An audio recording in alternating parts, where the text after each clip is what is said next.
मोठी एकादश होती म्हणून गेलो विठ्ठल रुक्माई मंदिरात. तर जय शिवराय भावानं, मी आपला दाद्या. आपल्याला जायचं विठ्ठल रुक्माई मंदिरात. तर मी आलतो भाऊकडं.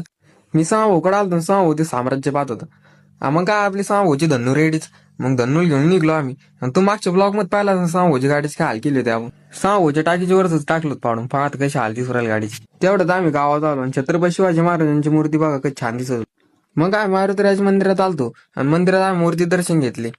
मूर्ती दर्शन घेऊन म्हणलं चला आता आपण जो सावता महाराजांचं मंदिर, सावता महाराजांचं मंदिरात येऊन दर्शन घेतले.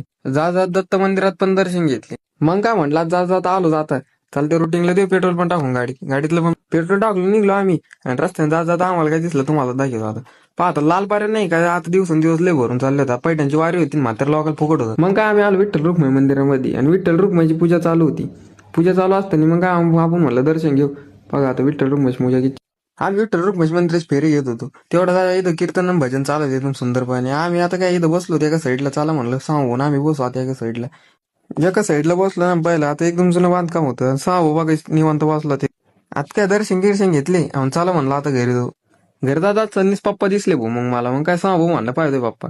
मग काय इथं आलो आम्ही दूध डेअरीमध्ये आणि आम्हाला सुगरजचं पोतं घ्यायचं. सांगून सुगरजचं पोतं ठेवलं. मग पाच सुगरजचं पोतं ठेवलं भाऊनी गाडीवरती आणि आम्ही डायरेक्ट निघलो मग घराला.